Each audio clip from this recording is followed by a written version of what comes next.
Hello students, how are you? I hope you all are well. Today's our topic is DCC. DCC means dicyclohexyl carbonamide. Dicyclo means this one and this one.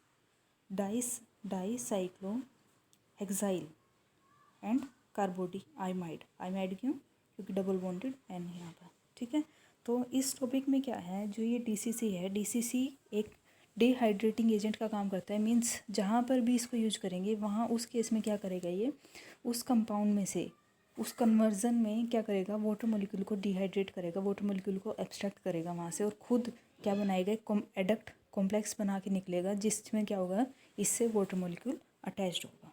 Clear? ठीक है, तो अभी हमें इसकी reactions पढ़नी है. Reaction देखते हैं किस टाइप से होंगे. सबसे पहले प्रिपरेशन है इसकी. प्रिपरेशन में क्या होगा, प्रिपरेशन में देखो सबसे पहले क्या लेके चलते हैं. फर्स्ट प्रिपरेशन है. फर्स्ट प्रिपरेशन में क्या है, डाइसाइक्लोहेक्साइल है. यहाँ पर हम क्या है, यूरिया की बजाय क्या लेकर चल रहे हैं, डबल बॉन्डेड एस, थायोयूरिया. डाइसाइक्लोहेक्साइल थायोयूरियामाइड.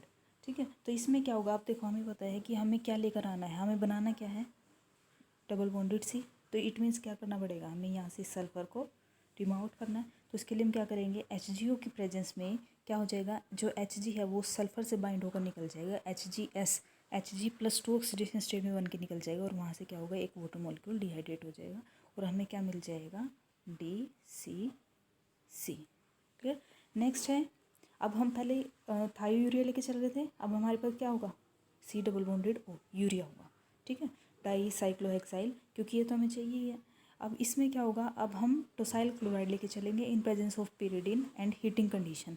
तो क्या होगा, आपके पास जो यहाँ पर ऑक्सीजन है वाटर मॉलिक्यूल की फॉर्म में वहाँ से निकल जाएगा, डिहाइड्रेशन हो जाएगा, और आपको क्या मिल जाएगा, DCC. नेक्स्ट क्या है, अगर हम आइसोसाइनेट लेके चलें NCO, और हम साथ में क्या लेके चले, ट्राइफिनाइल फॉस्फिल. तो इसमें क्या होगा, आपको पता है डबल ट्राइफिनाइल है, फॉस्फिल है. अब हमारा पर्पज़ क्या है, हमारा पर्पज़ है कि इस कार्बन के जो डबल बॉन्डेड O है ये हट जाए यहाँ से, और हमारा क्या जुड़ जाए, एक ऐसे ही यूनिट हमारे इससे इस कार्बन से जुड़ जाए. मीन्स अब हमें क्या चाहिए है, बिल्कुल सेम ऐसे ही यूनिट इस ऑक्सीजन को रिप्लेस करके लानी है. तो इसके लिए हम क्या करेंगे, सबसे पहले यहाँ पर हम क्या करेंगे, ट्राइफिनाइल फॉस्फिन है, इसकी रिएक्शन करवाएंगे. अब इस केस में क्या होगा, जो कार्बन है, कार्बन जो नाइट्रोजन है, इसमें इस नाइट्रोजन के साथ यहाँ से ये CO और यहाँ का ऑक्सीजन CO2 की फॉर्म में रिमूव आउट हो जाएगा, और इस नाइट्रोजन से, जिस डबल बॉन्डेड कार्बन से नाइट्रोजन से डबल बॉन्डेड कार्बन जुड़ा हुआ था, उसी डबल बॉन्डेड नाइट्रोजन से कौन जुड़ जाएगा, ट्राइफिनाइल फॉस्फिन जुड़ जाएगा. फॉस्फोरस पे जो ट्राइफिनाइल ग्रुप लगे हुए हैं वो जुड़ जाएगा. अब हमारा पर्पज़ क्या है, अब हमें फॉस्फिल ग्रुप तो चाहिए ही नहीं. तो अब हमें क्या करना है, इस फॉस्फिल ग्रुप को हटा के क्या लगाना है, double bonded C double bonded N C6H11. तो इसलिए हम क्या करेंगे, हम क्या लेके चलेंगे, दोबारा से ये यूनिट लेके चलेंगे. ये यूनिट ले लिया हमने, इसमें से अब हम क्या करेंगे, N तो है, अब हमें क्या रिमूव आउट करना है यहाँ से, ऑक्सीजन. ठीक है, तो इसके लिए हम क्या करेंगे, और यहाँ से क्या रिमूव करना है, PPH3. तो क्या होगा, PO PPH3, वहाँ से ग्रुप निकल जाएगा, और आपको क्या मिल जाएगा, फाइनली DCC. क्लियर? ठीक है, जैसे ईलाइड की फॉर्मेशंस में भी रिएक्शन करते हैं ना, तो उस केस में भी क्या हो जाएगा, यहाँ पर ईलाइड की फॉर्मेशन होके यहाँ से हमारा क्या निकल जाएगा, PO PPH3 निकल जाएगा.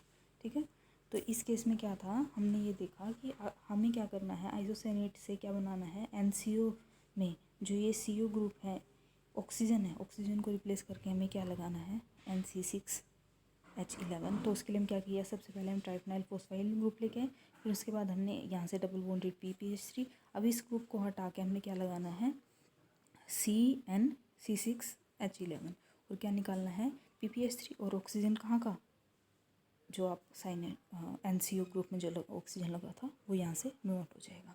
क्लियर? अब इसके बाद आता है इसकी केमिकल प्रॉपर्टीज़. बिल्कुल सिंपल है, कुछ नहीं है इसकी केमिकल प्रॉपर्टीज़ में. देखो मैंने स्टार्टिंग में बताया, जो DCC है वो किसकी तरह काम करता है, एक डिहाइड्रेटिंग एजेंट का काम करेगा. देखो सबसे इम्पोर्टेंट बात क्या है इसमें, DCC में देखो इसके अंदर क्या है, 2 नाइट्रोजन आइटम्स लगे हुए हैं. ठीक है, और आपको पता है नाइट्रोजन का नेचर किस टाइप का होता है, इलेक्ट्रोनेगेटिव इनकी काफ़ी ज़्यादा होती है, तो इलेक्ट्रोनेगेटिव नेचर होने की वजह से क्या करते हैं, इलेक्ट्रॉन विड्रॉ करने की टेंडेंसी होती है। दैट्स वाई ये क्या करते हैं, स्ट्रॉन्ग इलेक्ट्रोफिलिक इन नेचर होता है। तो इट मीन्स ये किसी strong electron donating that is strong nucleophile के साथ रिएक्ट करेगा और क्या करेगा, रिएक्शन दे देगा। तो इस वजह से ये इसका स्ट्रॉन्ग इलेक्ट्रोफिलिक नेचर होने की वजह से ये क्या करता है, जब भी हम इसकी रिएक्शन करवाते हैं वाटर के साथ, तो ये फटाफट से उस वाटर मॉलिक्यूल को ये क्या कर लेता है, वहाँ अपने साथ अटैचमेंट करवा लेता है। मीन्स अगर किसी मॉलिक्यूल से वाटर मॉलिक्यूल को निकालना है तो ईजिली वहाँ से उस वाटर मॉलिक्यूल को निकाल देता है, एब्स्ट्रैक्ट कर लेता है। ठीक है, तो अब देखो सबसे पहले इसकी क्या है, ये हमेशा एसिडिक मीडियम में कैटालाइज्ड होगा। एसिडिक मीडियम में कैटालाइज्ड होके क्या करेगा, सबसे पहले इसके ऊपर अटैक करेगा एच पॉजिटिव के, NH पॉजिटिव बन गया। ये इसका मैग्नेटिक रेजोनेटिंग स्ट्रक्चर बना सकते हैं इस टाइप से। किस टाइप से बनेगा ये देखो, अगर हम इस बॉन्ड को तोड़ें, इसको बॉन्ड को तोड़ते हैं इस बॉन्ड को, तो अगर इस डबल बॉन्ड को तोड़े, कार्बन के ऊपर हम पॉजिटिव लें, नाइट्रोजन के ऊपर नेगेटिव, पॉजिटिव और नाइट्रोजन का पॉजिटिव और नेगेटिव न्यूट्रलाइज हो जाएगा, कार्बन के ऊपर पॉजिटिव चार्ज आ जाएगा। अब वाटर मॉलिक्यूल का लोन पेयर है, वो इसके ऊपर अटैक करेगा। जैसे ही इसके ऊपर अटैक करेगा तो क्या हो जाएगा, वाटर के ऊपर पॉजिटिव चार्ज आ गया, पॉजिटिव चार्ज को बैलेंस कैसे करेंगे, H पॉजिटिव निकल जाएगा, न्यूट्रलाइज फॉर्म बन चुके हैं। अब अगर इसमें से हम H पॉजिटिव निकाल दें तो क्या बचेगा, ऑक्सीजन के ऊपर नेगेटिव, ऑक्सीजन का नेगेटिव यहाँ जाएगा और डबल बॉन्डेड है यहाँ जाएगा। नाइट्रोजन के ऊपर जो नेगेटिव आएगा वो कैसे स्टेबलाइज हो जाएगा, इस हाइड्रोजन को एब्स्ट्रैक्ट करके। तो फाइनली हमारे पास क्या मिल जाएगा, NH।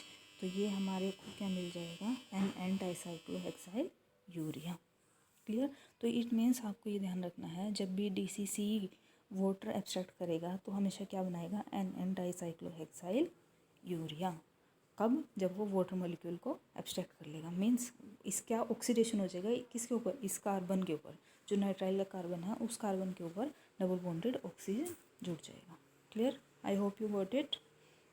अब देखो नेक्स्ट पॉइंट क्या है, अब देखो जो ये अगर इसको DCC को हम किसी और एजेंट्स के साथ लेके चलते हैं, किसी और रिएजेंट के साथ लेके चलेंगे, तो ये वहाँ पर क्या करेगा, ऑक्सीडेशन का भी काम करता है।